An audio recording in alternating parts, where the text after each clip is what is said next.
ನಮಸ್ತೆ ಸ್ನೇಹಿತರೆ, ನಾನು ನಿಮ್ಮ ವಿಜಯ್ ಚಾನಲಿಂದ ವಿಜಯ್ ಮಾತಾಡ್ತಾ ಇದ್ದೀನಿ. ಇವತ್ತಿನ ವಿಷಯ ಏನಪ್ಪ ಅಂದರೆ ಶಿಮ್ಲಾ ಒಪ್ಪಂದ. ಈ ಶಿಮ್ಲಾ ಒಪ್ಪಂದ ಪಾಕಿಸ್ತಾನ ರದ್ದು ಮಾಡಿತು ಸ್ನೇಹಿತರೆ. ಯಾಕಪ್ಪ ಅಂತ, ಈ ಹ್ಯಾಕ್ ರದ್ದಾಯಿತು ಅನ್ನೋದನ್ನು ಒಂದು ಸ್ವಲ್ಪ ಹಿಂದಿನ ಹೋಗಿ ನಾನು ಒಂದು ಸ್ವಲ್ಪ ವಿಚಾರ ಹೇಳ್ತೀನಿ ಸ್ನೇಹಿತರೆ.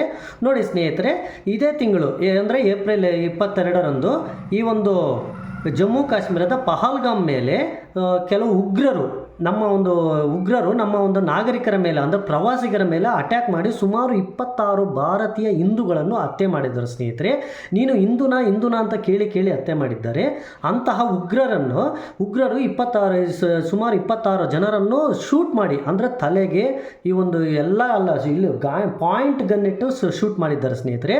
ಈ ಶೂಟ್ ಮಾಡಿದ್ರ ವಿಚಾರವಾಗಿ ನಮ್ಮ ಭಾರತ ಸರ್ಕಾರ ಏನು ಮಾಡ್ತು, ಸುಮಾರು ಒಂದು ನಿರ್ಧಾರಗಳನ್ನು ತೆಗೆದುಕೊಳ್ಳಿತು ಈ ಒಂದು ಪಾಕಿಸ್ತಾನದ ಮೇಲೆ. ಏನಪ್ಪ ಅಂದರೆ ವೀಸಾಗಳನ್ನು ರದ್ದು ಮಾಡಿತು, ವಾಘಾ ಅಟ್ಟಾರಿ ಗಡಿಯನ್ನು ಬಂದ್ ಮಾಡಿತು. ಅದೇ ರೀತಿ ಮುಖ್ಯವಾಗಿ ಇಂಡಸ್ ವಾಟರ್ಸ್ ಟ್ರೀಟಿ ಅಂದರೆ ಸಿಂಧೂ ನೀರಿನ ಒಪ್ಪಂದವನ್ನು ಸಂಪೂರ್ಣ ರದ್ದು ಮಾಡಿತು ಸ್ನೇಹಿತರೆ. ಈ ಸಿಂಧೂ ನೀರಿನ ಒಪ್ಪಂದವನ್ನು ರದ್ದು ಮಾಡಿದ ಮೇಲೆ ಅದಕ್ಕೆ ಎಷ್ಟು ಎಫೆಕ್ಟ್ ಇದೆ ಅನ್ನೋದನ್ನು ನಾನು ಒಂದು ವಿಡಿಯೋ ಮಾಡಿದ್ದೀನಿ, ವಿಡಿಯೋದಲ್ಲಿ ನೋಡಿ. ಈಗ ಮತ್ತೆ ನಾವು ಅದರ ಬಗ್ಗೆ ಚರ್ಚೆ ಮಾಡೋದು ಬೇಡ ಸ್ನೇಹಿತರೆ. ಈ ಸಿಂಧೂ ನದಿ ನೀರಿನ ಒಪ್ಪಂದವನ್ನು ರದ್ದು ಮಾಡಿದ ಉದ್ದೇಶದಿಂದ ಈ ಒಂದು ಪಾಕಿಸ್ತಾನ ಏನು ಮಾಡ್ತಪ್ಪ ಅಂದರೆ ನಮ್ಮ ಭಾರತದೊಂದಿಗೆ ಮಾಡಿರುವಂತಹ ಒಂದು ಶಿಮ್ಲಾ ಒಪ್ಪಂದವನ್ನು ರದ್ದು ಮಾಡಿತು ಸ್ನೇಹಿತರೆ. ಶಿಮ್ಲಾ ಒಪ್ಪಂದ, ಈ ಒಂದು ಶಿಮ್ಲಾ ಒಪ್ಪಂದದ ಬಗ್ಗೆ ತಿಳ್ಕೊತ ಹೋಗೋಣ. ಈ ಶಿಮ್ಲಾ ಒಪ್ಪಂದವನ್ನು ಪಾಕಿಸ್ತಾನ ರದ್ದು ಮಾಡಿದ್ದು, ಈ ಶಿಮ್ಲಾ ಒಪ್ಪಂದ ಯಾಕಾಯಿತು ಏನಾಯ್ತು ಅನ್ನೋ ಸ್ವಲ್ಪ ಹಿಂದೆ ಹೋಗೋಣ ಸ್ನೇಹಿತರೆ. 1971ರಲ್ಲಿ ಈ ಒಂದು ಪಶ್ಚಿಮ ಪಾಕಿಸ್ತಾನ ಮತ್ತು ಪೂರ್ವ ಪಾಕಿಸ್ತಾನ ಅಂದರೆ ಈಗಿರುವ ಪಾಕಿಸ್ತಾನ ಸ್ನೇಹಿತರೆ. ಪೂರ್ವ ಪಾಕಿಸ್ತಾನ ಅಂದರೆ ಈಗಿರುವ ಬಾಂಗ್ಲಾದೇಶ ಸ್ನೇಹಿತರೆ.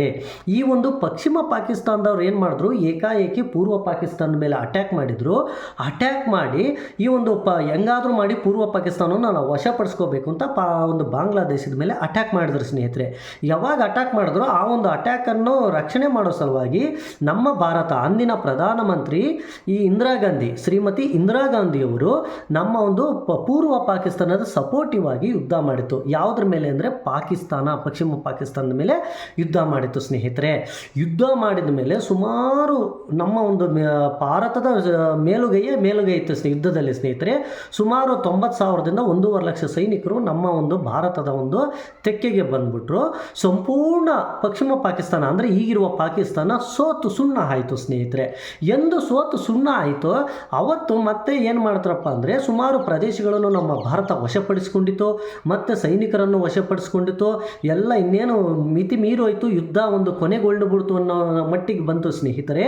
ಇಂಥ ಟೈಮಲ್ಲಿ ಏನಾಯ್ತಪ್ಪ ಅಂದರೆ ಒಂದು ಒಪ್ಪಂದಕ್ಕೆ ಬಂದರು ಸ್ನೇಹಿತರೆ.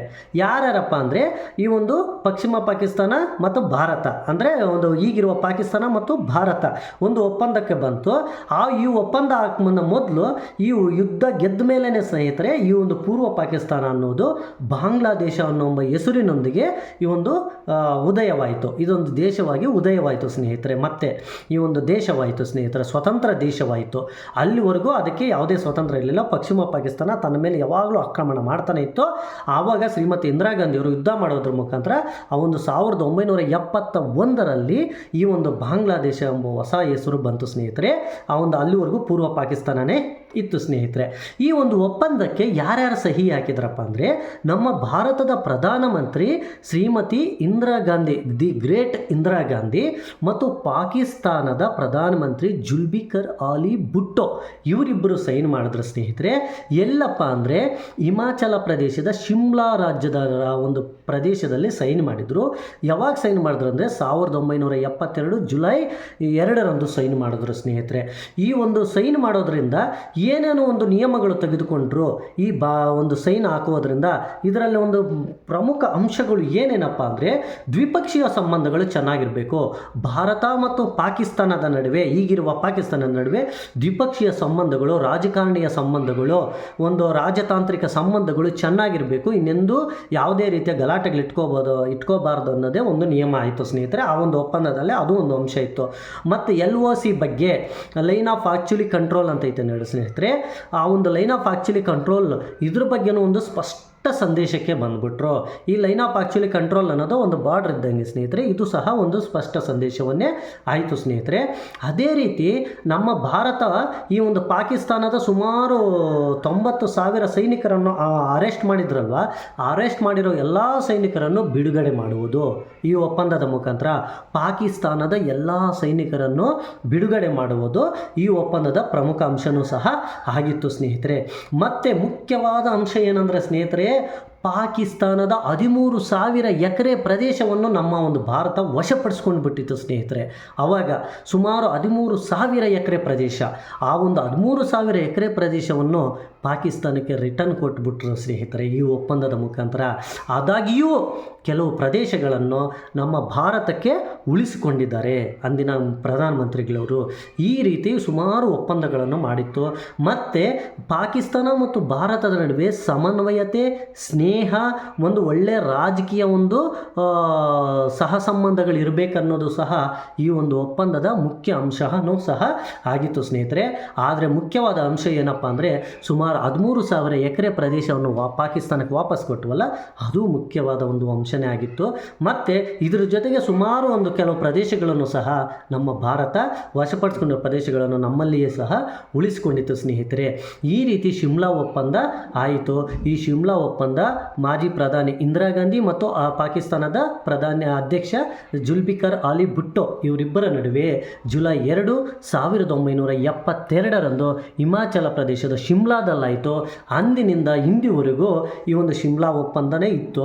ಯಾವಾಗಪ್ಪ ಇದನ್ನು ರದ್ದು ಮಾಡ್ತು ಪಾಕಿಸ್ತಾನ ಅಂದರೆ, ನಾವು ಯಾವಾಗ ನಮ್ಮ ಭಾರತ ದೇಶ ಸಿಂಧೂ ನದಿ ನೀರಿನ ಒಪ್ಪಂದವನ್ನು ಯಾವಾಗ ರದ್ದು ಮಾಡಿತೋ ಆವಾಗ ಅವರು ಘೋಷಣೆ ಮಾಡಿದ್ರು, ನೀವೇನು ರದ್ದು ಮಾಡೋದು, ನಾವು ಸಹ ರದ್ದು ಮಾಡ್ತೀವಿ ನೋಡಿ ಅಂತೇಳಿ ಶಿಮ್ಲಾ ಒಪ್ಪಂದವನ್ನು ರದ್ದು ಮಾಡಿಬಿಟ್ರು ಸ್ನೇಹಿತರೆ.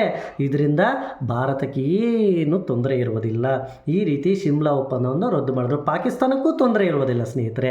ಆದರೆ ಈ ಒಂದು ತೊಂದರೆ, ಒಂದು ರಾಜತಾಂತ್ರಿಕ ನೀತಿಗಳ ಒಂದು ವ್ಯವಸ್ಥೆಯಲ್ಲಿ ಈ ಒಂದು ತೊಂದರೆ ಆಗ್ತಾ ಇದೆ. ಉಗ್ರರ ನಡುವೆ ಎಲ್ಲ ಸಿಲುಕಿಕೊಂಡು ಈ ರೀತಿಯ ತೊಂದರೆಗಳು ಅನುಭವಿಸ್ತಾ ಇದ್ದಾರೆ.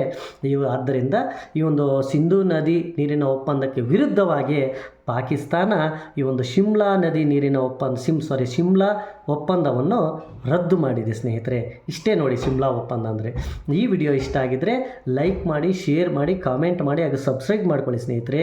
ಇನ್ನೂ ಹೆಚ್ಚಿನ ಮಾಹಿತಿ ಏನಾದರೂ ಗೊತ್ತಿದ್ದರೆ ದಯವಿಟ್ಟು ಈ ಒಂದು ಕಾಮೆಂಟ್ ಬಾಕ್ಸಲ್ಲಿ ಕಾಮೆಂಟನ್ನು ಹಾಕಿ ಈ ಒಪ್ಪಂದದ ಬಗ್ಗೆ.